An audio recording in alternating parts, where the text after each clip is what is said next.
What's up, everybody? It is the end of week 3.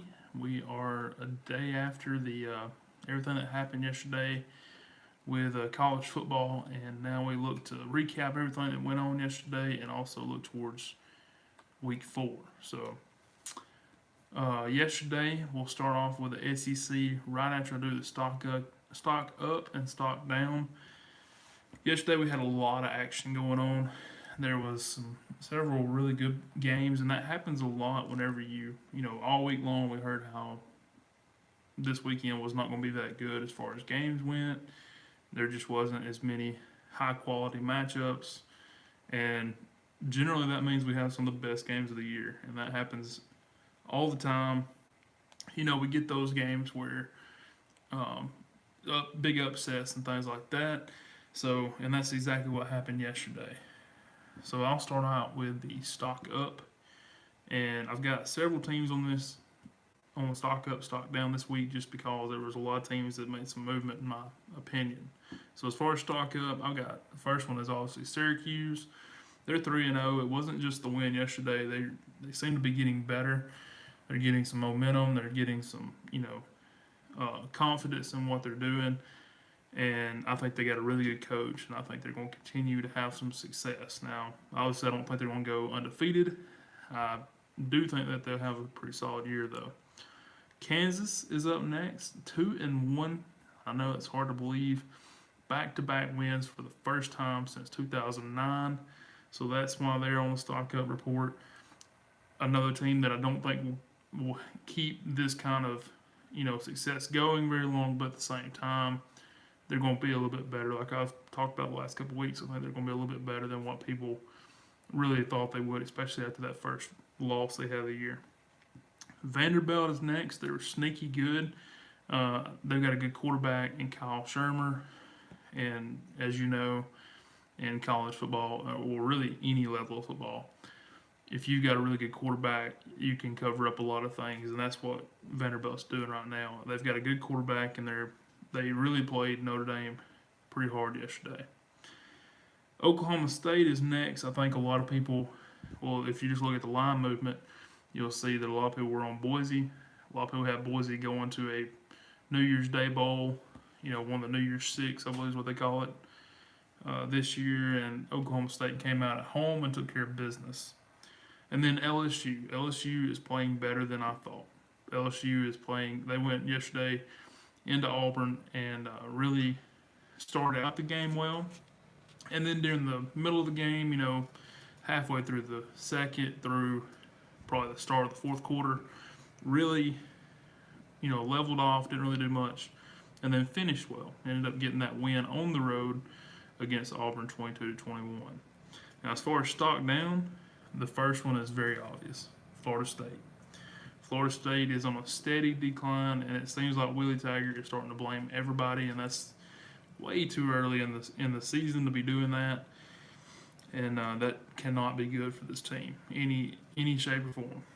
Rutgers is up next. Obviously losing that bad to Kansas is going to get you on the stock down report, but at the same time, they seem to be getting worse. They're not really doing much. They're not answering any questions that they need to answer. Nebraska is up. I think this is more of a people were too on to Nebraska. They were too, hyping them up way too much, and they just don't have the talent right now. They just don't have any really stud players like they need, and they will. It'll happen. This, Scott Frost is going to be a good hire there. That's ultimately, I think he's going to be a really solid coach at Nebraska. Right now, they just don't have anything. After that, you got Notre Dame. Notre Dame's 3-0, but Notre Dame is playing like a 1-2 team, honestly. The last 2 weeks, and I know it's Vanderbilt and Ball State, so generally you're not going to take those games as serious. I get that. But at the same time, you can't be playing down to a level consistently. You're going to continue to play at that level. You can't expect just to next week wake up and be the nation's best team. It's just not going to happen. Wisconsin yesterday loses at home to BYU. And Wisconsin's got Iowa next week, so it was possible that they were overlooking them a little bit. But at the same time, that's just a bad loss. That's that Wisconsin coming into the year. A lot of people, including me, thought that they would have probably their best offense that they've ever put out, and they just don't have it. Jonathan Taylor is a really good running back. They've got a quarterback that's been there forever, seems like. They've got an offensive line who is really stout. They always have a good offensive line.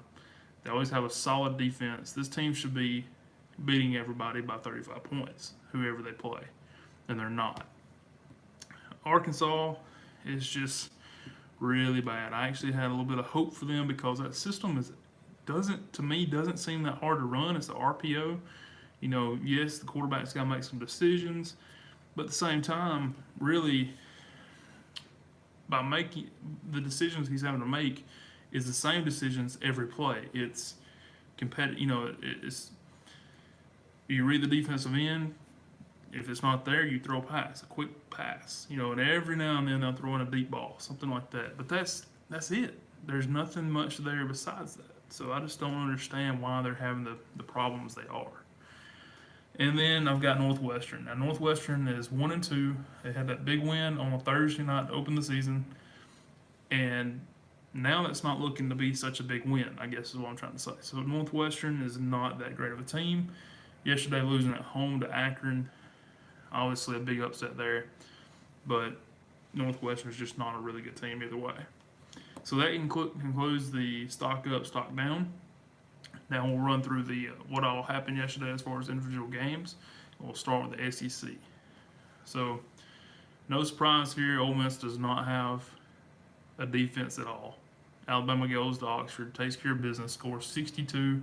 Somehow that number came in under. I don't know how it happened. With like 12 minutes to go, this game was either this score or one touchdown away, and this game did not go over. A lot of people frustrated about that. Georgia takes care of business. I believe they had to move that game up. It was scheduled to be last night. They moved it up for the Hurricane. Georgia takes care of business 49-7 over Middle Tennessee. We've talked about Notre Dame and Vanderbilt, but Notre Dame does get the win there 22-17. Vanderbilt had several opportunities to score points and just could not get it. I believe through an interception on the goal line, they, fumbled once or twice. They gave up several opportunities to score points and really should have come out of there with a win, but didn't get it done. Mississippi State takes care of business at home against Lafayette, 56-10. Kentucky beats Murray State 48-10. Tennessee takes care of business 24-0. Florida bounces back. Colorado State comes into Gainesville off a big win against Arkansas, or I say a big win, off a win against an SEC team against Arkansas, and then Florida takes care of business yesterday against them 48-10. We talked about Arkansas being so bad. This is a big loss for them. Losing to North Texas. Now, North Texas is not that bad of a team. If you have heard anything on them, it sounds like they're going to be one of the contenders in Conference USA. But Arkansas losing at home 44-17 is absolutely ridiculous. And also, before I get off of this game, I'm sure that by now you've probably seen the highlights of the punt return where the guy from North Texas catches the ball, acts like he fair caught the ball because he just kind of steps a couple steps to get past the two defenders and then takes off running. I know that was a big play. It was using the rules to your advantage. It worked. He did what he needed to do. I can't stand the fair catch in that situation because of this is a perfect reason. If the defense is running down the field to cover the punt, it's extremely hard to know if they called a fair catch or not. And you see it time after time, guys that'll give the clear sign, not a fair catch sign, a clear sign to their blockers to get away from the ball, we're going to let it roll. And then all of a sudden they'll call it as a fair catch. Or like yesterday, he never put up a sign. But then he takes off walking because after the play's over, which that is on Arkansas, you play to the whistle. There was no whistle. He took off running. He scored a touchdown. But either way, I think that rule needs to be, there needs to be some things that change there. But big loss for Arkansas yesterday at home to a team they probably paid a lot of money to, and just could not get the win. Lose 44-17. An SEC school at home losing to North Texas 44-17. Missouri goes on the road, gets a little bit of revenge. They're not near as much revenge as I thought they would. They beat Purdue 40-37. That was a really good game. I know some calls went towards Purdue on a catch, things like that. But overall, really good game. Missouri does get the win. Texas A&M at home takes care of business against UL Monroe 48-10. Nothing big there. Texas A&M goes on the road this week, comes to Tuscaloosa to play Alabama. And also Marshall and South Carolina did cancel their game because of the hurricane. There was several of those. ACC was really affected, obviously because it's the states that they're in.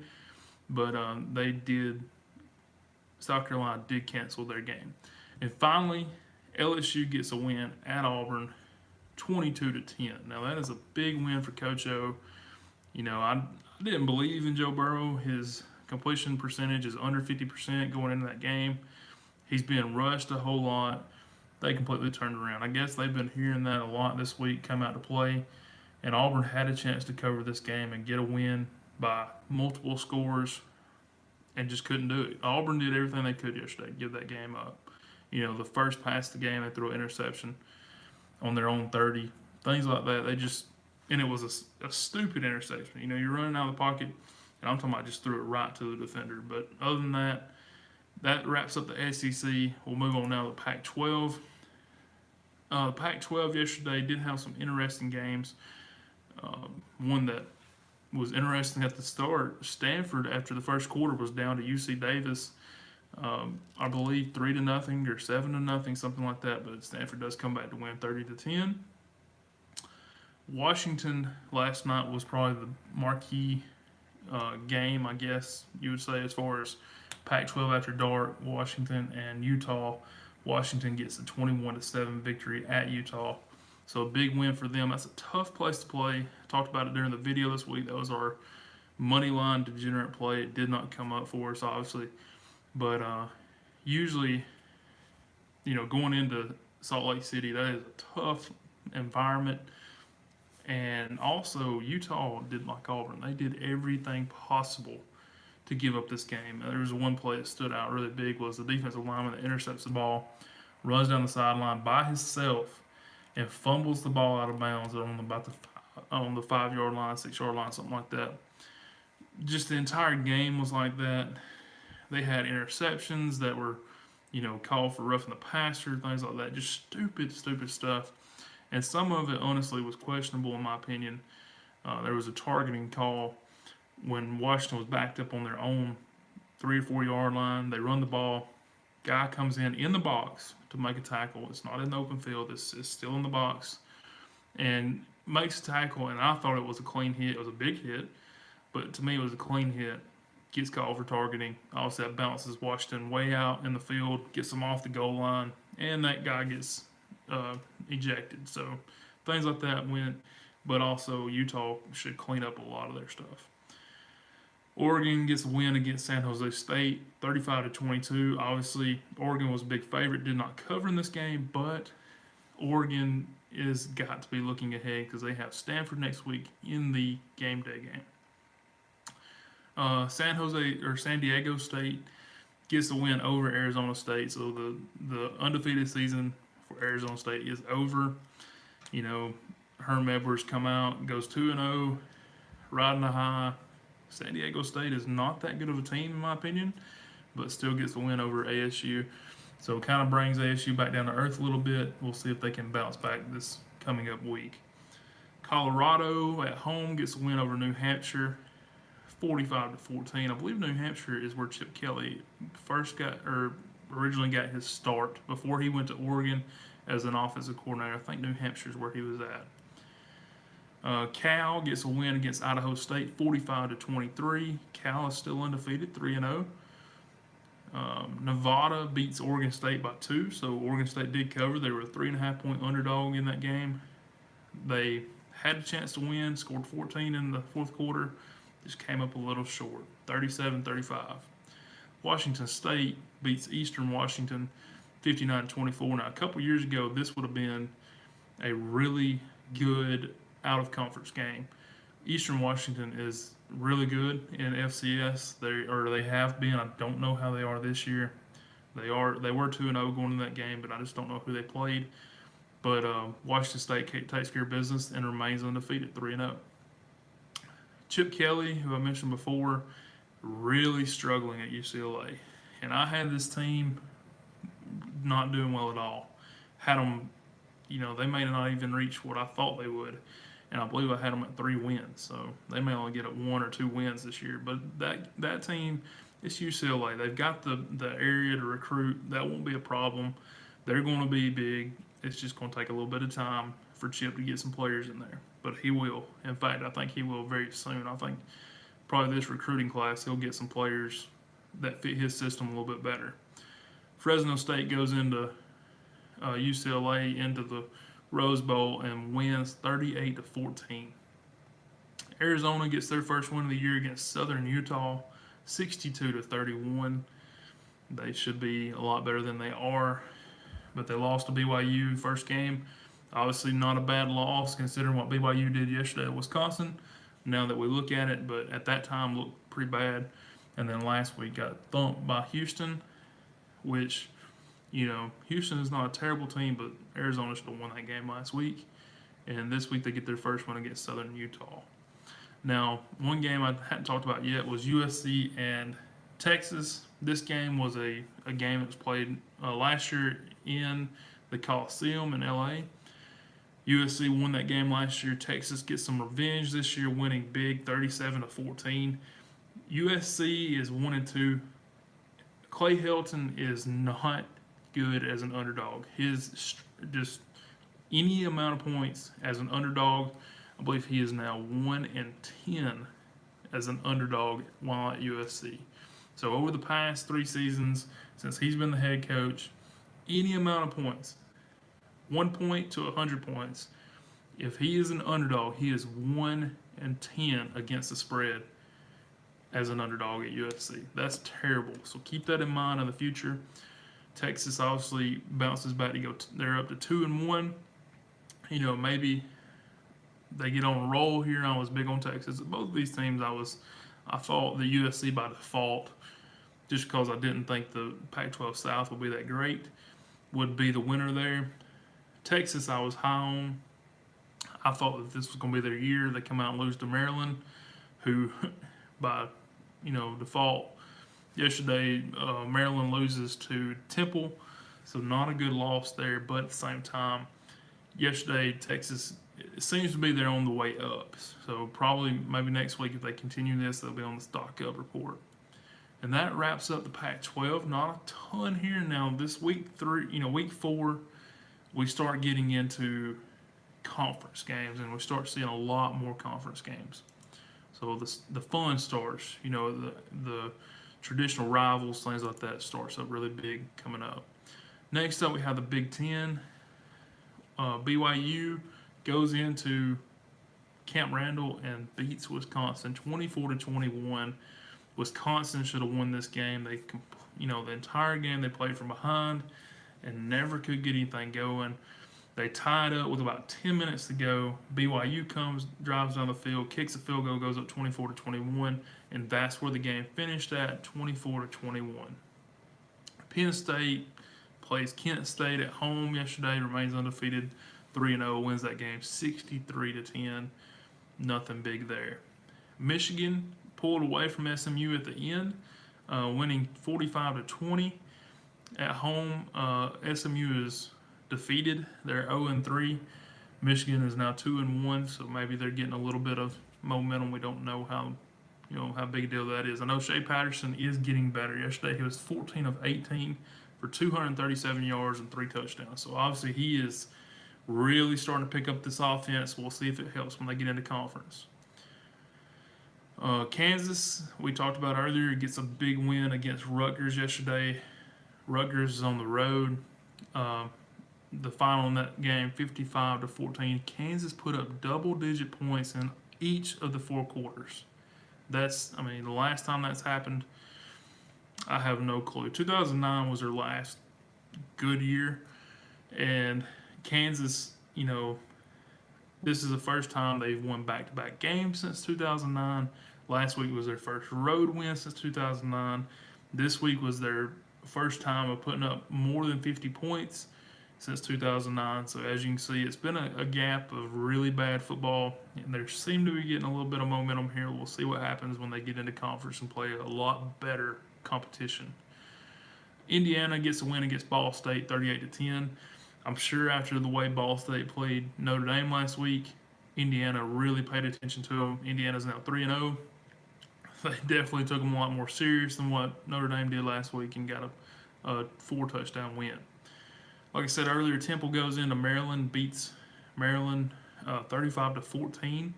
I think they did score a late touchdown there to seal that victory. But either way, they were up by 2 touchdowns before that. The next one, Nebraska, was on the stock down report. Yesterday they lost to Troy. Now, Nebraska does not have a quarterback. They lost their freshman that was the quarterback last week. I think he'll be back. I don't think they want to play him yesterday, just trying to get him as healthy as possible before conference starts. But Troy comes in there as a 9.5-point underdog and wins the game 24-19. So Nebraska opens up 0-2. We'll see how they do. This next week they've got a pretty decent game, so we'll see how as they get into conference play. Minnesota gets a win 26-3 at home against Miami, Ohio. Nothing really there. Illinois jumped out and was leading at halftime 16-7 over South Florida. They only get 3 more points the rest of the way. South Florida scores 18 in the 4th quarter to come up with a win 25-19. Missouri, we talked about getting the win against Purdue. Iowa gets a win at home against Northern Iowa 38-14. Northern Iowa is a team that's really good. UNI in basketball, not so good in football. And we talked about Northwestern getting beat at home 39-34 against Akron. That's a terrible loss. Also, one game I didn't talk about was probably the largest Big Ten game yesterday, and that was Ohio State traveling down to Texas to play TCU. TCU was ahead in this game for a while, had a really good, was playing tough, and then in a span of about 3 minutes let Ohio State block a punt. I think they had a long run. They scored 2 or 3 touchdowns in just a few seconds, and they get that win. Ohio State does 40-28. So Ohio State, in Urban Meyer's absence, goes 3-0. Not a big surprise there. TCU falls to 2-1. We'll see how I think TCU is going to be tough the rest of the year. A little bit better than I had thought coming into the season. We'll see what they can do against their conference coming up. Ohio State gets their lowest output of points, but at the same time, they have played 3 Power 5 teams. I know it was Rutgers, Oregon State, and TCU. Now, TCU was obviously very good, but the first 2 weren't. But it's better than playing UNI and winning by just a couple touchdowns. They played big schools, put up a lot of points, took care of business yesterday against TCU on the road, and we'll see how they do the rest of the year. That concludes the Big Ten. The Big 12 is next. We talked about Ohio State, TCU. The game we had yesterday morning, Oklahoma and Iowa State. Man, we had the under, and it looked so good for so long. Throughout the first quarter, we were fine. It was 10-0. Iowa State goes down with, I think, 13 minutes left in the half, puts up a field goal, comes out on the next possession, or comes out, kicks off, immediately gets a turnover, puts up a touchdown. It's 10-10 in the span of about 30 seconds. So that was really frustrating. And then all of a sudden, after not having any offense last week against Iowa State comes out this week and just really looks like a juggernaut. Looks like they got into their rhythm. This was their second game of the year. So just like last week when we talked about all the overreaction, I guess I kind of fell into the overreaction on Iowa State because I thought that they really wouldn't be able to score, and I thought their defense was pretty tough. They did hold Oklahoma to 37 points. Obviously, that's a lot of points, but They did slow them down a little bit, which is what we thought would happen. I just didn't see Iowa State putting up the points they did. We lose that under by 8.5 points. Really frustrating there, but life goes on. Boise State, we've talked about that. They go on the road to Oklahoma State. Oklahoma State takes care of business 44-21. It does not look like they have dropped off at all after losing a really good quarterback last year at the draft. Talked about USC, Texas. Talked about Rutgers, Kansas. Duke and Baylor. So Duke comes in this game. They lost their quarterback last week. I think he broke his collarbone. They go in there with a backup, and this line moved from, I think it opened around Baylor -1.5. It moved all the way to 6.5, some places 7. Duke comes in there, and this game was really not as close as what it seemed. At halftime, this game was 23-0. Baylor comes out and scores 27 in the second half and holds Duke to 17 extra points. But at the same time, they had given up so much in the first half they just really couldn't overcome that. Lose 40-27 at home. Kansas State gets a win over UTSA 41-17. Texas Tech beat Houston yesterday. This game was a pick'em because Houston had done so well against Arizona and such. So Texas Tech takes care of business, gets a 2-touchdown win, 63-49. A ton of points put up, which is what we all expected. This is not new for Texas Tech. Houston has got a pretty good offense with Major Applewhite as the head coach now, so we'll see how those two teams fare the rest of the season. West Virginia and North Carolina State did cancel their game. That was going to be a big game. I really liked that game. It was going to be a fun one to watch, and unfortunately they couldn't play due to the hurricane. So that wraps up the Big 12. We'll talk about the ACC real quick, and then we'll get into how I fared, and then I actually want to make a change on my Wednesday video, and also looking forward to the next week. So the ACC, we got started on Thursday night. We did have Boston College in that game, and they did get the win for us. We had a -5. That line got all the way down to -4.5. And I don't know if it touched 4, but at the same time, they come out and win by a touchdown, 41-34 against Wake. Wake Forest had a freshman quarterback having to play the other night who was actually not even listed on the depth chart in preseason. So he come out, played lights out, played a lot better than what most expected. This game did go over, and but BC gets a big win there. Their big running back, A.J. Dillon, 33 carries, 185 yards for 1 touchdown. Huge day for him. They're going to be relying on him all year long. Clemson wins yesterday. They moved this game up against Georgia Southern to an earlier time, I think, so people could get back home safely. But Clemson gets a win 38-7. Miami gets a win over Toledo. This was a close game last year. This was only a 12-point line this time. Miami goes on the road to Toledo, wins this game 49-24 over the Rockets. We've talked about Syracuse and Florida State a little bit. Syracuse at home gets the win 30-7. Big win for them, obviously at home. Florida State just not looking good at all. Their sole win being last week to Samford, who is an FCS team and not even a really good FCS team at that.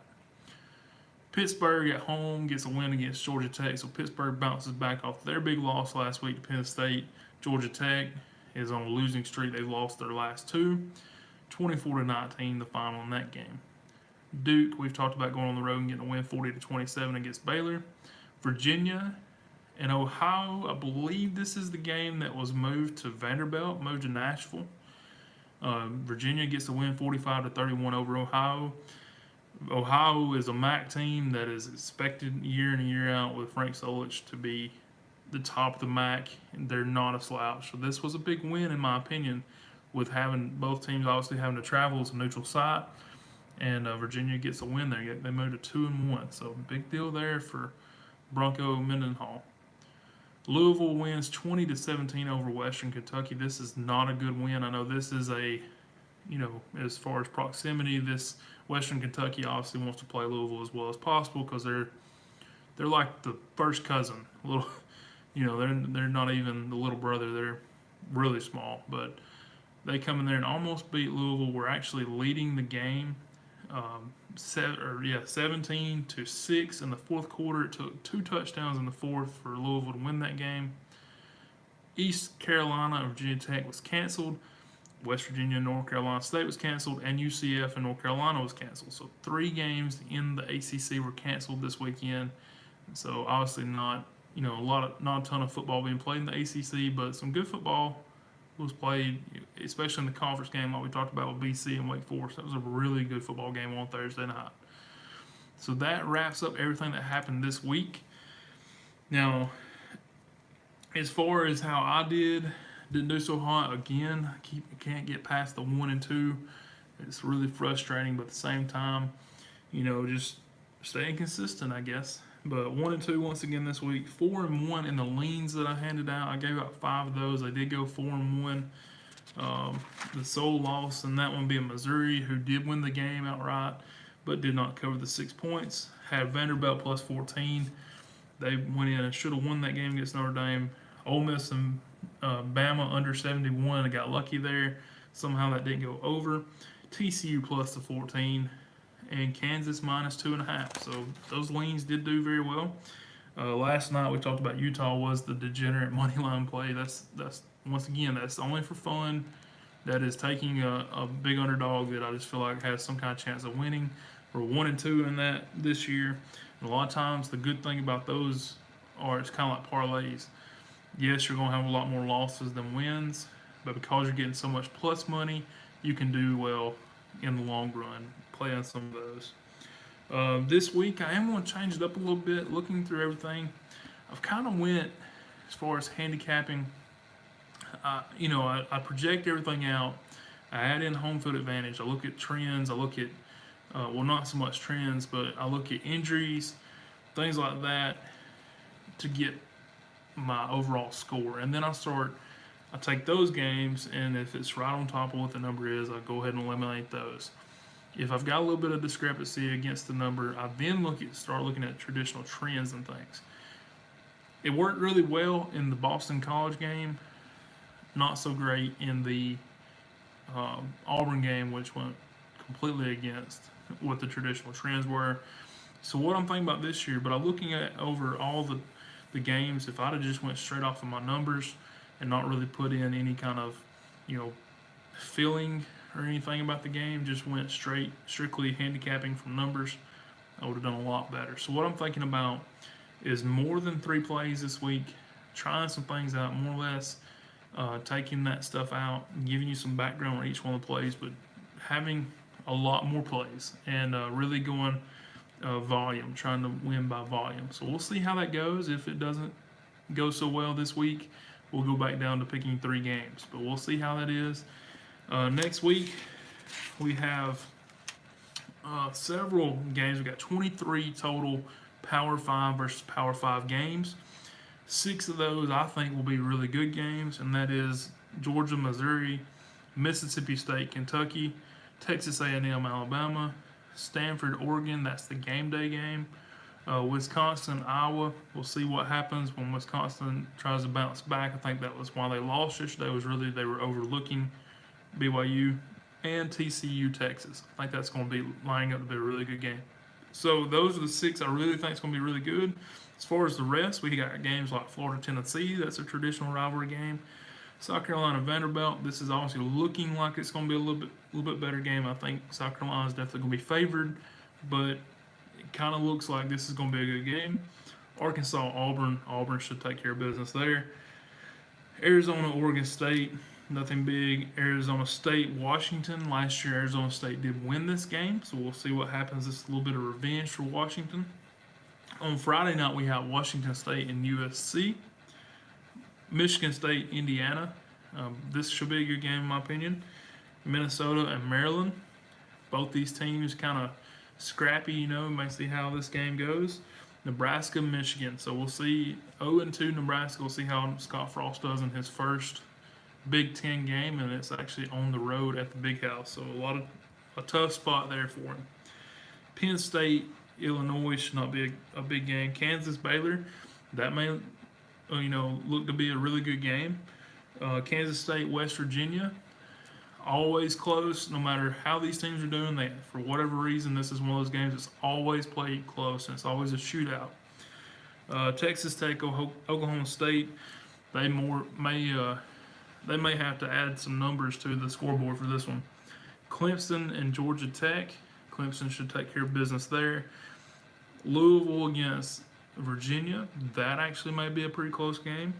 Notre Dame, Wake Forest. We'll see how that freshman acts in week 2. I don't think Notre Dame is going to continue this success. Somebody's going to jump up and bite them if they keep playing the way they are. And Pittsburgh and North Carolina. So North Carolina obviously had the week off, not by they didn't want to have it. Obviously, they wanted to play the game, but had the week off. We'll see how they bounce back. And Pitt seems to bounce back from their big loss last week. So a lot of good games coming up. Hopefully, we can have some better success next week. I really appreciate you taking your time to watch this recap, and I will see you Wednesday. Have a great week.